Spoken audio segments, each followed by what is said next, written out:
दरफशाने ने तेरी कातर को दरिया कर दिया, दिल को रोशन कर दिया, आँखों को बीना कर दिया। अल्लाहुम्मा सल्ली अला मौलाना मुहम्मद व अला आलि सय्यिदिना मौलाना मुहम्मद। अल्हम्दुलिल्लाह। मुअज़्ज़ज़ मोहतरम हज़रत मुसल्लियान इकराम, मुरब्बियान अज़्ज़ाम, अस्सलामु अलैकुम व रहमतुल्लाहि व बाराकातुहू। মহান আল্লাহ পাকের দরবারে শুকরিয়া আদায় করি যে আল্লাহ পাক আমাদেরকে অত্যন্ত দয়া করে মায়া করে পবিত্র জুমার নামাজ আদায়ের জন্য আল্লাহর ঘর মসজিদে আসার এবং বসার তৌফিক দান করেছেন। বলি আলহামদুলিল্লাহ। দরুদ ও সালাম পেশ করছি বিশ্ব মানবতার মুক্তির দূত উম্মতের কান্ডারি নবী জনাবে মুহাম্মদ রাসূলুল্লাহ সাল্লাল্লাহু আলাইহি ওয়াসাল্লামের প্রতি। সম্মানিত উপস্থিতি, আজকে আমাদের আলোচনার বিষয় হচ্ছে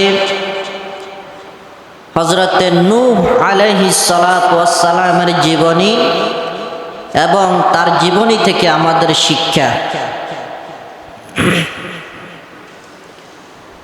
আল্লাহ পাক রব্বুল আলামিন কোরআনে পাকের ভিতরে 114টি সূরা দিয়েছেন। তার ভিতরে একটি সূরার নাম হচ্ছে সূরা নূহ। আল্লাহ তাআলা এই নূহ নবীর নামে কোরআনে পাকের ভিতরে একটা সূরা দিয়েছেন। সুবহানাল্লাহ বলেন না।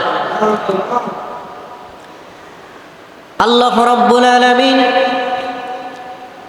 এই দুনিয়ার ভিতরে কিছু নবী পাঠিয়েছেন, আবার কিছু রাসূল পাঠিয়েছেন। কিছু ছিল নবী, কিছু ছিল রাসূল, কিন্তু আল্লাহর নবী নূহ আলাইহিস সালাতু ওয়াস সালাম তিনি নবীও ছিলেন আবার রাসূলও ছিলেন। সুবহানাল্লাহ বলেন। এই পৃথিবীর ভিতরে আল্লাহ পাক রব্বুল আলামিন 1 লাখ বা মতান্তরে 2,24,000 পয়গম্বর আল্লাহ পাক রব্বুল আলামিন এই দুনিয়াতে পাঠিয়েছেন। তার ভিতরে 5 জন নবী সবচাইতে বেশি সম্মানিত। তার ভিতরে 1 নাম্বার হচ্ছে নূহ আলাইহিস সালাতু ওয়াস সালাম। সুবহানাল্লাহ বলেন। যত নবী রাসূল দুনিয়াতে আগমন করেছেন সবচাইতে সম্মানিত 5 জনের ভিতরে একজনের নাম নূহ আলাইহিস সালাতু ওয়াস সালাম। সুবহানাল্লাহ বলেন। এরপরে সবচাইতে সম্মানিত নবী হচ্ছে হযরতে ইব্রাহিম আলাইহিস সালাতু ওয়াস সালাম। তিনি এত বেশি সম্মানিত। ইয়াউমা ইউহশারুন নাসু ইয়াউমাল কিয়ামাতি হুফাতান উরাতান মুশাতান গুরলা।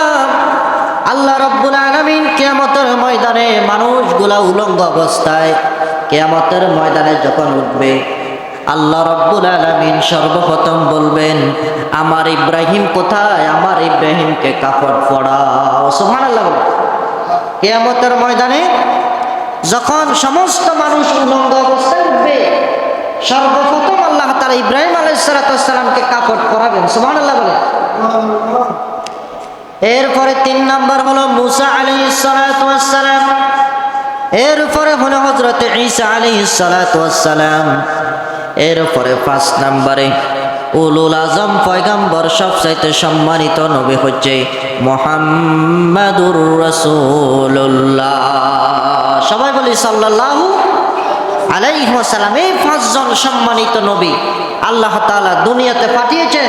তার ভিতরে একজনের নাম হলো আজকে আমাদের যে আলোচনার বিষয়, হযরত নূহ আলাইহিস সালাম। সুবহানাল্লাহ বলেন। আল্লাহ রাব্বুল আলামিন নূহ আলাইহিস সালাতু ওয়াস সালামকে বলেছেন আবদান শাকুরা, শুকরগুজার বান্দা, শুকরগুজার নবী। আল্লাহর নবী নূহ আলাইহিস সালাতু ওয়াস সালাম এত বেশি আল্লাহর শুকরগুজার ছিলেন, এত বেশি আল্লাহর শুকরিয়া আদায় করতেন, আল্লাহ রাব্বুল আলামিন কোরআনের ভিতরে তাকে আবদান শাকুরা, শুকরগুজার বান্দা হিসেবে কবুল করেছেন। সুবহানাল্লাহ বলেন। আবার আমাদের নবীকে আল্লাহ রাব্বুল আলামিন আবদান শাকুরা বলেছেন। নবীজি বলেন ক্বালা রাসূলুল্লাহি সাল্লাল্লাহু আলাইহি ওয়াসাল্লাম ইন্নী আতুবু ইলাল্লাহি মিয়াতা মাররা ফি কুল্লি ইয়াউমিন, আমি দৈনিক 100 বার আমি আল্লাহর দরবারে তওবা ইস্তেগফার করি। সুবহানাল্লাহ বলেন। আল্লাহর নবীর কোনো গুনাহ আছে না? আল্লাহ তাআলা বলেছেন লিয়াগফিরা লাকাল্লাহু মা তাকদ্দামা মিন যামবিকা ওয়া মা তাআখার। এরপরেও আল্লাহ রাসূল সাল্লাল্লাহু আলাইহি ওয়াসাল্লাম দৈনিক 100 বার আল্লাহর কাছে তওবা ইস্তেগফার করতেন। বিশ্বনবী সাল্লাল্লাহু আলাইহি ওয়াসাল্লাম রাত জেগে জেগে আল্লাহর শুকরিয়া আদায় করতেন, এত বেশি লম্বা সিজদা দিতেন। আম্মা আয়েশা রাদিয়াল্লাহু তাআলা আনহা ওনার পায়ের মধ্যে পা মুবারকের ভিতরে চিমটি দিয়ে দেখতেন আল্লাহর নবী দুনিয়াতে বেঁচে আছে কিনা। আল্লাহর নবীকে বললেন, হে আল্লাহর নবী, আপনার জীবনে তো কোনো কি নাই, গুনাহ নাই, এরপরেও কেন আপনি এত শুকরিয়া আদায় করেন? আল্লাহর নবী বলেন আফালা আকুনা আবদান শাকুরা, আমার আল্লাহ রাব্বুল আলামিন আমাকে এত বেশি নিয়ামত দান করেছে, আমার পুরো জীবনটাকে আল্লাহ রাব্বুল আলামিন নিয়ামত দিয়ে ভরপুর করে দিয়েছে। আফালা আকুনা আবদান শাকুরা, আমি কি আমার রবের শুকরিয়া আদায় করব না? সুবহানাল্লাহ বলেন না। আল্লাহ তাআলা এত নিয়ামত দিয়েছেন আমাদেরকে, আমরা কি রবের শুকরিয়া আদায় করব না? আল্লাহর নবী বলেন আমার কি শুকরিয়া আদায় করার দরকার নাই? আল্লাহর নবী এত বেশি প্রশংসা করতেন, এত বেশি শুকরগুজার হতেন, তাকে আল্লাহ তাআলা আবদান শাকুরা বলেছেন। সুবহানাল্লাহ বলেন না। তার নাম হলো নূহ। নূহ বলা হয় তাকে যিনি অধিক ক্রন্দন করেন।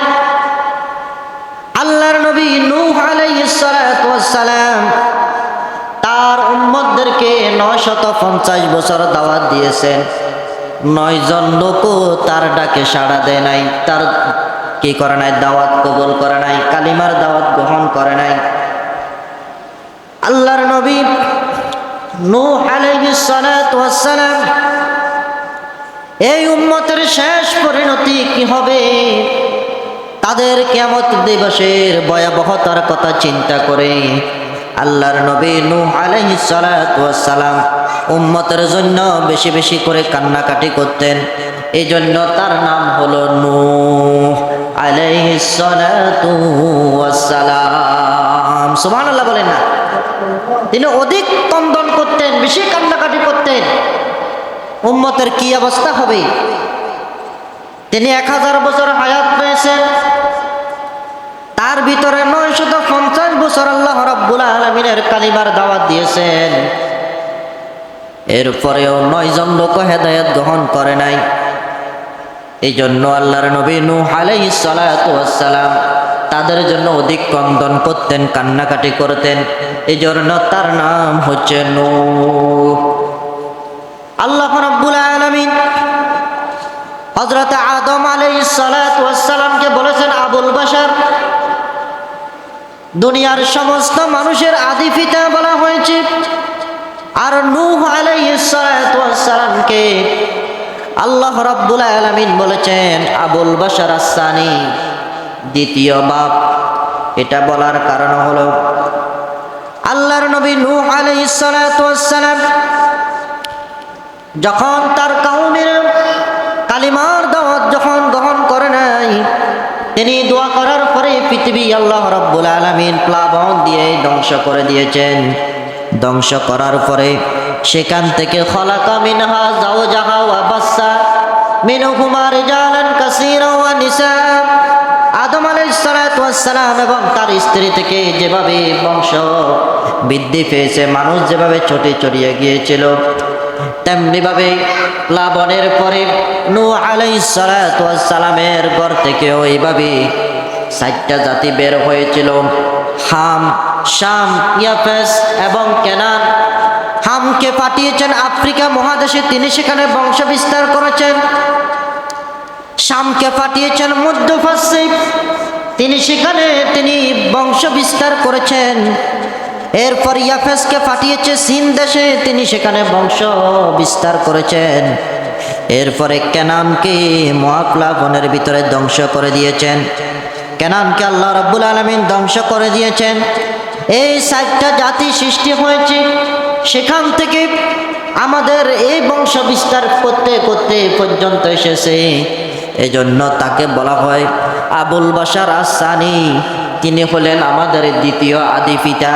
নাম কি? হযরত নূহ আলাইহিস সালাতু ওয়াস সালাম। আল্লাহ রাব্বুল আলামিন নূহ আলাইহিস সালাতু ওয়াস সালামের জাতিদেরকে কেন ধ্বংস করলেন? নূহ আলাইহিস সালাতু ওয়াস সালাম এই পৃথিবীর ভিতরে যত নবী রাসূল আগমন করেছিল, সমস্ত নবী রাসূল আগমন করেছিল 2টা কারণে। আল্লাহ রাব্বুল আলামিন বলেছেন, লাকাদ বাআসনা ফি কুল্লি উম্মাতির রাসূলা আন ইবুদুল্লাহা ওয়াজতানিবুত তাগুত।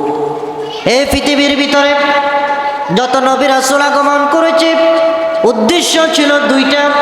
1 নাম্বার হলো আনি ইবুদুল্লাহ, আল্লাহর ইবাদত করো। ইয়া কাওমি ইবুদুল্লাহ, হে আমার কওম তোমরা আল্লাহর ইবাদত করো। ওয়াজতানিবুত তাগুত, এবং তাগুতকে বর্জন করো, তাগুতকে পরিহার করো, তাগুতের সাথে যুদ্ধ করো। এই 2টা উদ্দেশ্য নিয়ে আল্লাহ রাব্বুল আলামিন নবী রাসূল পাঠিয়েছিলেন কালিমার দাওয়াত নিয়ে।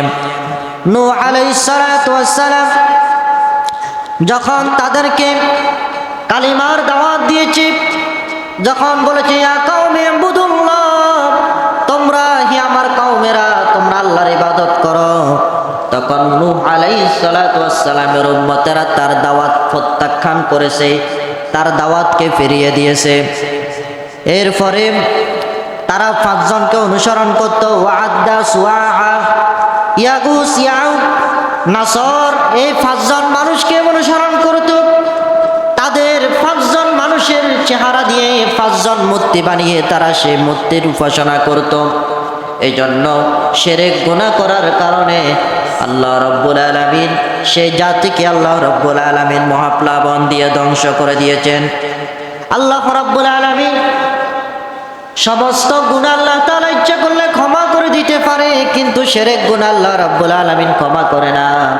আল্লাহ রাব্বুল আলামিন বলেছেন, ইন্নাল্লাহা লা ইয়াগফিরু আইয়ুশরাকা বিহি ওয়া ইয়াগফিরু মা দুনা যালিকা লিমান ইয়াশা।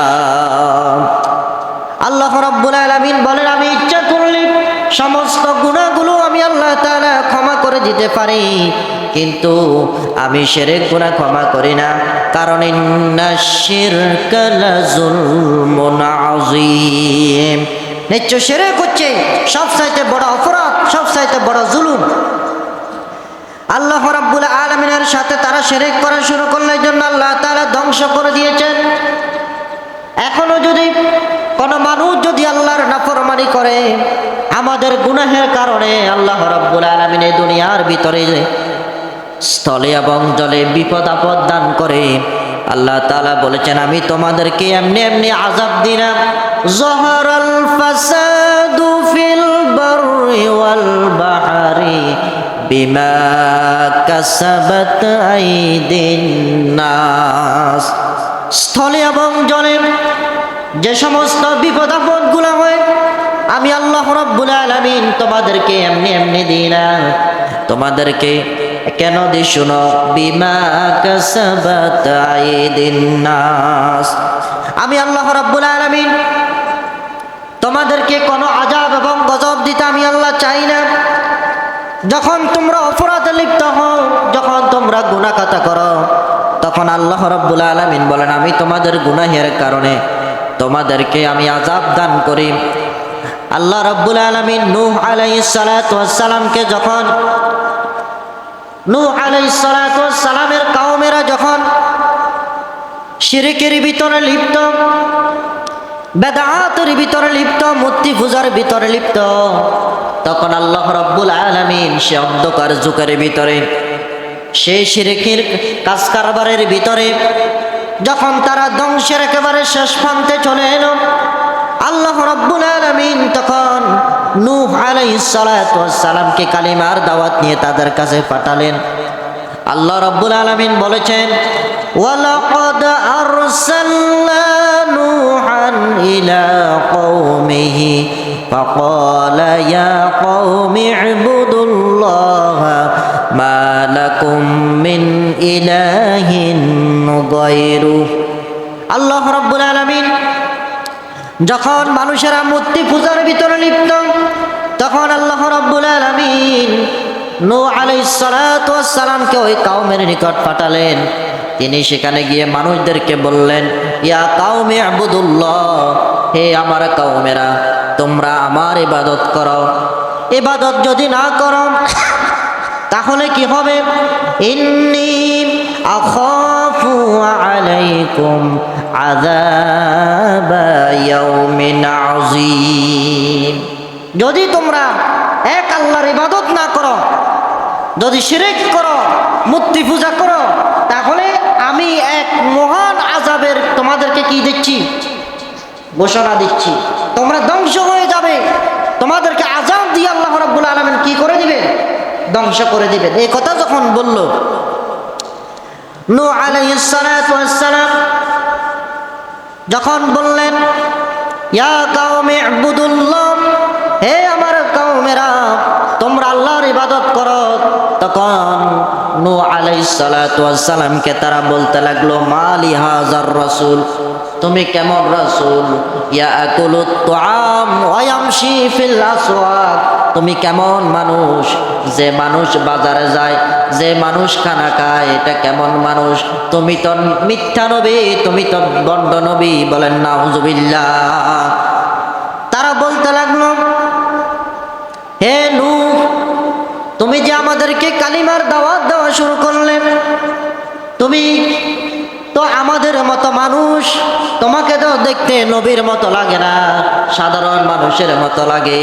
তুমি তো আমাদের মতো মানুষ, তুমি কিভাবে আমাদেরকে কালিমার দাওয়াত দাও?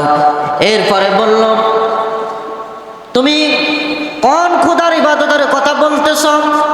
কোন আল্লাহর ইবাদতের কথা বলতেছ? তোমাদের কথার সাথে তো, তোমার কথার সাথে তো, তোমার কালিমার দাওয়াতের সাথে তো আমাদের পূর্ববর্তী মুরব্বীদের কথার সাথে কোনো মিল নাই। আমাদের মুরব্বীরা যে খোদার ইবাদত করার জন্য বলতো, মূর্তি পূজার কথা বলতো, তাদের কথার সাথে তো তোমার কথার কোনো মিল নাই। এই কথা বলে তারা বিরোধিতা করতে শুরু করলো। তুমি কেমন নবী? তোমার মধ্যে তো স্পেশাল কিছু আমরা দেখি না। এরপরে বলতে লাগলো তুমি তো মিথ্যাবাদী। এরপরে তোমাকে যারা অনুসরণ করে তারা গরিব কেন, তারা অসহায় কেন? এরপরে নূহ আলাইহিস সালাতু ওয়াস সালামকে তারা বলতে লাগলো হে নূহ, তুমি যে আমাদেরকে কালিমার দাওয়াত দিতেছ, তুমি তো মানুষ নয়, তুমি তো নবী নয়, তুমি তো হলে একটা পাগল। নাউযুবিল্লাহ বলেন না। এজন্য আল্লাহ তাআলা বলেছেন অতীতে শুধু মুহাম্মদ সাল্লাল্লাহু আলাইহি সাল্লামকে নয়, মুহাম্মদ সাল্লাল্লাহু আলাইহি সাল্লামকে পাগল বলছে না, এইভাবে সমস্ত নবীদেরকে তারা পাগল এবং জাদুকর এবং মিথ্যাবাদী বলে বলে তারা অপবাদ দিত। নূহ আলাইহিস সালাতু ওয়াস সালামকে তারা গালিগালাজ করত, মিথ্যাবাদী বলতো, ভণ্ড নবী বলতো। এভাবে তাকে যখন গালিগালাজ করতে শুরু করলো, এরপরে আল্লাহর নবী বললেন আল্লাহ তাআলা আমাদেরকে এই দুনিয়াতে পাঠিয়েছেন কালিমার দাওয়াত দেওয়ার জন্য। আমাকে যে উদ্দেশ্যে পাঠানো হয়েছে কালিমার দাওয়াত দেওয়ার জন্য, আমি সেই কাজটা বন্ধ করতে পারবো না। আল্লাহর নবী নূহ আলাইহিস সালাতু ওয়াস সালাম এরপরেও তাদেরকে কালিমার দাওয়াত দিতে লাগলেন। কিন্তু ফালাম ইয়াজিদুহুম দুআই ইল্লা ফিরারা। আল্লাহর নবীকে তারা এমনভাবে উপহাস করা শুরু করলো, তারা প্রত্যাখ্যান করতে শুরু করলো। আল্লাহর নবী যখন তাদেরকে কালিমার দাওয়াত দেন তখন তারা কি করত? কানের ভিতরে আঙ্গুল দিয়ে রাখত। তার উপর তারা বিরক্ত হয়ে গিয়েছিল। ফালাম ইয়াজিদুহুম দুআই ইল্লা ফিরারা। তারা তার দাওয়াতকে বারবার ফিরিয়ে দিতেছে। আল্লাহর নবী বলেন, সুম্মা ইন্নী আ'লানতু লাহুম ওয়া আসরারতু লাহুম ইসরারা রাব্বি ইন্নী দা'আউতু কওমি লাইলান ওয়া নাহারা। আমি আল্লাহ রাব্বুল আলামিন বলেন, নূহ আলাইহিস সালাতু ওয়াস সালাম বলেছেন, আমি তাদেরকে জোরে দিয়েছি দাওয়াত, আস্তে আস্তে দিয়েছি দাওয়াত, গোপনে দিয়েছি দাওয়াত, প্রকাশ্যে দিয়েছি দাওয়াত, আমি দিন দুপুরে দিয়েছি, এরপরে আমি গভীর রাতে তাদেরকে কালিমার দাওয়াত দিয়েছি। কিন্তু ফালাম ইয়াজিদুহুম দুআই ইল্লা ফিরারা। তারা আমার দাওয়াত কবুল করে নাই, তারা আমার দাওয়াতকে প্রত্যাখ্যান করেছে। এরপরে নূহ আলাইহিস সালাতু ওয়াস সালামকে তারা ধমক দেওয়া শুরু করলো। তারা তাদের সিদ্ধান্তে অটল রইল যে হে নূহ, তুমি আমাদেরকে যতই কালিমার দাওয়াত দাও না কেন, যত কিছুই করো না কেন, আমরা তোমার কালিমার দাওয়াত গ্রহণ করব না। আমরা আমাদের মুরব্বীদের দেওয়া সে মূর্তি পূজা দিয়ে আমরা আমাদের জীবন কাটিয়ে দিব। নাউজুবিল্লাহ বলেন না সবাই। আল্লাহ রাব্বুল আলামিন নূহ আলাইহিস সালাতু ওয়াস সালামকে যে দাওয়াতের দায়িত্ব দিয়েছেন, তিনি বাল্লিগু আন্নি ওয়ালাউ আয়া, তিনি শুধু পৌঁছে দিয়েছেন। ওয়া মা আলাইনা ইল্লাল বালাগ, পৌঁছে দেওয়াই আমাদের কি দায়িত্ব। হেদায়েতের মালিক কে? আল্লাহ। মাইয়াহদিহিল্লাহু ফালা মুদিল্লা লাহু ওয়া মাইয়ুদ্লিলহু ফালা হাদিয়া লাহু। নূহ আলাইহিস সালাতু ওয়াস সালাম তাদেরকে দাওয়াত দিয়েছেন, তারা কবুল না করলে সেটা আপনি সেটার জন্য দায়ী থাকবেন না, কিন্তু আমাদের উচিত হচ্ছে ওয়া মা আলাইনা ইল্লাল বালাগ, পৌঁছে দেওয়াই আমাদের দায়িত্ব। এরপরে তারা নূহ আলাইহিস সালাতু ওয়াস সালামের দাওয়াত কবুল করল না। কবুল না করে নূহ আলাইহিস সালাতু ওয়াস সালামকে এতদিন ধরে গালিগালাজ করেছে, কত মিথ্যাবাদী বলেছে, কত পাগল বলেছে, জাদুকর বলেছে, বন্ড নবী বলেছে, মিথ্যা নবী বলেছে। নূহ আলাইহিস সালাতু ওয়াস সালাম তাদেরকে কিছুই বলে না। এরপরে নূহ আলাইহিস সালাতু ওয়াস সালামকে তারা একটা বস্তায় ভরে একটা নিরিবিলি পাহাড়ের উপর রেখে সেখানে নির্জন এলাকায় দুর্গন্ধময় একটা জায়গার মধ্যে ফেলে আসলো। নাউজুবিল্লাহ বলেন না সবাই। এরপরে নূহ আলাইহিস সালাতু ওয়াস সালাম মনে কষ্ট পেলেন, আমি তো আমার ভালোর জন্য বলি নাই, আমি তো তোমাদের ভালোর জন্য বলেছি। তোমরা যদি ঈমান আনতে, কালিমার দাওয়াত যদি গ্রহণ করতে, তাহলে কিয়ামতের ময়দানে তোমরা জান্নাতে যেতে, কিন্তু তোমরা আমার দাওয়াত তো কবুল করো নাই, বরং আমাকে তোমরা এই অবস্থায় ফেলে রেখে গিয়েছ। নূহ আলাইহিস সালাতু ওয়াস সালাম এবার দোয়া করলেন, ওয়া ক্বালা নূহুর রাব্বি লা তাযার আলাল আরদি মিনাল কাফিরিনা দাইয়ারা।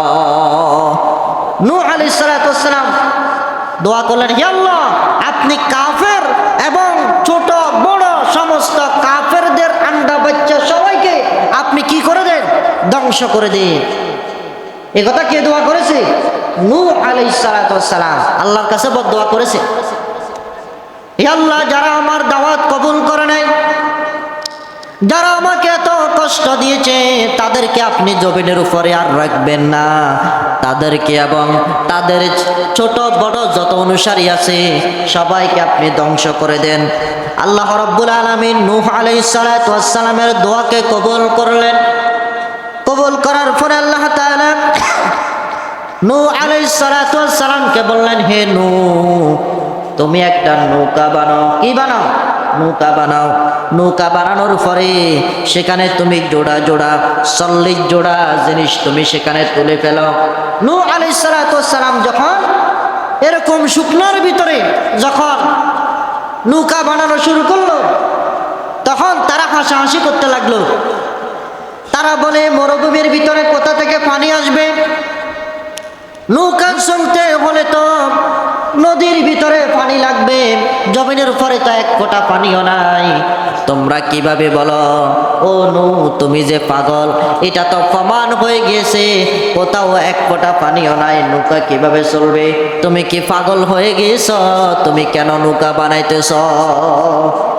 এ কথা যখন বলল, তখন তারা রাত্রিবেলায় 3 তলা বিশিষ্ট একটা নৌকা নূহ আলাইহিস সালাতু ওয়াস সালাম বানিয়েছিলেন। তারা রাত্রিবেলা সেখানে গিয়ে একেবারে বাথরুম করে তারা কি করলো? পায়খানা করে পুরা নৌকাটা কি করে ফেললো? নষ্ট করে ফেললো। কত খারাপ জাতি দেখেন। যখন তারা এই কাজটা করলো, নূহ আলাইহিস সালাতু ওয়াস সালাম তাদেরকে বদদুয়া দিলেন। বদদুয়া দেওয়ার পরে তাদের শরীরের ভিতরে এক ধরনের রোগ সৃষ্টি হলো। দুনিয়ার কোনো ওষুধে তাদেরকে ধরে না, দুনিয়ার কোনো ডাক্তার তাদের চিকিৎসা করতে পারে না। হঠাৎ করে তারা একজন যখন ওই নৌকার মধ্যে উঠলো, পিছলাকে যখন পড়ে গেল, তখন ওই পায়খানার মধ্যে পড়ে যাওয়ার পরে তাদের রোগটা ভালো হয়ে গেল। একজনের যখন রোগ ভালো হলো, এবারে কি আরেকজন আসতেছে, আরেকজন আসতেছে, তারা গায়ের মধ্যে পায়খানার মধ্যে গড়াগড়ি করে, আল্লাহ তাদের রোগকে ভালো করে দেয়। আল্লাহ তাআলা বলতে চাইলেন যে নৌকার ভিতরে তোমরা পায়খানা করেছ, সেই পায়খানা তোমাদেরকে দিয়ে আমি আল্লাহ পরিষ্কার করাবো। ঠিক কিনা বলেন? যে এইভাবে আল্লাহ রাব্বুল আলামিন যুগে যুগে যত নমরুদ ফেরাউন এসেছিল সবাইকে আল্লাহ তাআলা এভাবে ধ্বংস করেছে কিনা? নমরুদকে আল্লাহ তাআলা কি দিয়ে ধ্বংস করেছে? একটা ল্যাংড়া মশা দিয়ে আল্লাহ তাআলা কি করেছে? ধ্বংস করে দিয়েছে। ফেরাউনকে আল্লাহ তাআলা পানিতে চুবিয়ে মেরেছে। এইভাবে যুগে যুগে সমস্ত জালেমদেরকে আল্লাহ তাআলা এইভাবে ধ্বংস করে দিয়েছে। এরপরে নূহ আলাইহিস সালাতু ওয়াস সালাম নৌকার ভিতরে জোড়া জোড়া মানুষ তুললেন। এরপরে তার স্ত্রী এবং সন্তান, সে ছিল নাফরমান, কালিমার দাওয়াত গ্রহণ করে নাই, তাদেরকে নৌকার ভিতরে তুলতে লাগলো। নূহ আলাইহিস সালাতু ওয়াস সালামের সন্তান বলল, তোমার সেই প্লাবন যখন আসবে তখন আমি পাহাড়ের চূড়ায় উঠে বসে থাকবো, সেখানে পানি আমাকে স্পর্শ করতে পারবে না, ধরতে পারবে না। তখন নূহ আলাইহিস সালাতু ওয়াস সালাম বললেন, হে আল্লাহ, ইন্না মিন আহালি, সে আমার পরিবার। আল্লাহ বললেন, লাইসা মিন আহালিক, সে তোমার পরিবার নয়। পরিবার হচ্ছে তারা যারা পড়েছে লা ইলাহা ইল্লাল্লাহ, যারা লা ইলাহা ইল্লাল্লাহ পড়েছে তারা হলো তোমার পরিবারভুক্ত। যারা বেঈমান তারা আমাদের পরিবার নয়। আল্লাহ বলেন, লাইসা মিন আহালিক, সে তোমার পরিবার নয়। যখন নূহ আলাইহিস সালাতু ওয়াস সালাম ফিরআউনের কথা বললেন, সেখানে একজন বুড়ি ছিল। সেই বুড়ি নূহ আলাইহিস সালাতু ওয়াস সালামকে বললেন, হে নূহ, যখন প্লাবন আসবে, যখন কি আসবে? প্লাবন আসবে, বন্যা আসবে, তখন তুমি আমাকে একটু সতর্ক করিও। নূহ আলাইহিস সালাতু ওয়াস সালাম যখন নৌকা বানানো শেষ হলো, যখন জোড়ায় জোড়ায় পানি তোলা শেষ হলো, তখন কাফেরেরা দেখলো তারা যে খাবার জন্য যে চুলা বানিয়েছে, ভাত তরকারি রান্না করার জন্য যে চুলা বানিয়েছে, সেই চুলার ভিতর থেকে পানি উঠতেছে। পানি উঠতে উঠতে তামাম জমিন ভরপুর হয়ে গেল। ভরপুর হয়ে যাওয়ার পরে যখন ওই পাহাড়ের চূড়ায় উঠে গেল, তখন সমস্ত মানুষগুলো ধ্বংস হয়ে গেল। এরপরে একটা জায়গা গিয়ে আল্লাহ রাব্বুল আলামিন নূহ আলাইহিস সালাতু ওয়াস সালামের অনুসারীদেরকে এবং তাকে সহ ওই নৌকার ভিতরে যারা ছিল সবাইকে আল্লাহ রাব্বুল আলামিন সেখানে হেফাজত করেছে। সুবহানাল্লাহ। আলামিন হেফাজত করে। তাহলে নূহ আলাইহিস সালাতু ওয়াস সালামের এই জীবনী থেকে আমরা কি শিক্ষা পেলাম? আমরা 1 নাম্বার শিক্ষা পেলাম, আমরা হলাম আল উলামা ওয়ারাসাতুল আম্বিয়া, আমরা সমস্ত নবীদের ওয়ারিস। নবীরা এই দুনিয়া থেকে চলে গিয়েছেন কালিমার দাওয়াত দিতে দিতে। নির্যাতন সহ্য করতে করতে তারা কালিমার দাওয়াত দিতে দিতে এই দুনিয়া থেকে বিদায় হয়ে গেছেন। সে নূহ নবীর জীবনী থেকে আমাদের শিক্ষা হলো, মানুষ যতই আপনাকে গালিগালাজ করুক, মানুষ যতই আপনাকে মৌলবাদী বলুক, মানুষ আপনাকে যতই জঙ্গিবাদী বলুক, মানুষ আপনাকে যতই পাগল বলুক, মানুষ আপনাকে যতই কাঠমোল্লা বলে ব্যঙ্গ করুক না কেন, কালিমার দাওয়াত থেকে এক চুল পরিমাণও কি হওয়া যাবে না, পিছু হটা যাবে না। ঠিক কিনা বলে? আমরা নূহ আলাইহিস সালামের জীবনী থেকে এটা শিক্ষা পেলাম যে যত বিপদ আপদ বাধা আসুক না কেন, কালিমার দাওয়াত মানুষদেরকে কি করতে হবে? দিয়ে যেতে হবে। মানুষেরা গ্রহণ করুক না করুক। আল্লাহর নবীও যখন তার চাচাকে যখন কালিমার দাওয়াত দিতেছেন, পড়ার জন্য বলছে, আল্লাহ কি বলেছেন? ইন্নাকা লা তাহদি মান আহবাবতা ওয়ালাকিন্নাল্লাহা ইয়াহদি মান ইয়াশা। হে নবী, আপনি মানুষদেরকে হেদায়েত দিতে পারবেন না, হেদায়েতের মালিক হচ্ছে আমি আল্লাহ। আপনার কাজ হলো কালিমার দাওয়াত দিয়ে দেওয়া। যারা কবুল করবে তারা কিয়ামতের ময়দানে নাজাত পাবে, আর যারা গ্রহণ করবে না তাদেরকে আল্লাহ রাব্বুল আলামিন ধ্বংস করে দিবে। এরপরে আজকের আলোচনা থেকে আমাদের শিক্ষা হলো, যহরাল ফাসাদু ফিল বাররি ওয়াল বাহর বিমা কাসাবাত আইদিন নাস। স্থলে এবং জলে যে সমস্ত বিপদ আপদ হয়, এই সমস্ত বিপদ আপদ আল্লাহ তাআলা আমাদের পাপের কারণে দিয়ে থাকে। তাহলে আমাদের পাপ থেকে আমাদেরকে তওবা ইস্তেগফার করার দরকার আছে কিনা? আছে। তাহলে এখান থেকে আমাদের শিক্ষা হলো, আমরা পাপ থেকে দূরে থাকতে হবে, না হলে আমাদের উপরে এরকম আযাব গজব আসতে পারে কিনা? পারে। এরপরে নূহ আলাইহিস সালাতু ওয়াস সালামের এই জীবনী থেকে আমাদের শিক্ষা হলো, আমরা যদি তাকওয়াবান না হই তাহলে আল্লাহ তাআলা আমাদেরকে বিপদে আপদে মুসিবতে কখনো কি করবে না? সাহায্য করবে না। সমস্ত রোগের ওষুধ হচ্ছে তাকওয়া, সমস্ত সমস্যার সমাধান হচ্ছে তাকওয়া। তাকওয়া বান্দার জন্য আল্লাহ তাআলা জান্নাত বানিয়েছে। তিলকাল জান্নাতুল্লাতী নূরিসু মিন ইবাদিনা মান কানা তাকিয়া। আল্লাহ বলেন, আমার মুত্তাকি বান্দাদের জন্যই আমি জান্নাতকে বানিয়েছি। তাহলে আপনি যখন মুত্তাকি হবেন, ঈমানদার হবেন, আল্লাহ রাব্বুল আলামিন আমাদেরকে সমস্ত বিপদ আপদ থেকে কি করবে? হেফাজত করবে। সব সময় আল্লাহর গোলামি, আল্লাহর দাসত্ব আল্লাহ তাআলা আমাদেরকে করার তৌফিক দান করুক। এবং এই নূহ আলাইহিস সালাতু ওয়াস সালামের জীবনী থেকে আমাদেরকে যে শিক্ষা পেলাম, শিরিক থেকে দূরে থাকতে হবে। এটা হচ্ছে কবিরা গুনাহ। আল্লাহ তাআলা সমস্ত গুনাহ ক্ষমা করে, কিন্তু কবিরা গুনাহ, শিরিক গুনাহ আল্লাহ তাআলা কি করে না? ক্ষমা করে না। আল্লাহ তাআলা আমাদেরকে যে কথাগুলো শুনেছি, আল্লাহ তাআলা আমাদেরকে আমল করার তৌফিক দান করুক। ওয়া আখির দাওয়ানা আলহামদুলিল্লাহি রাব্বিল আলামিন।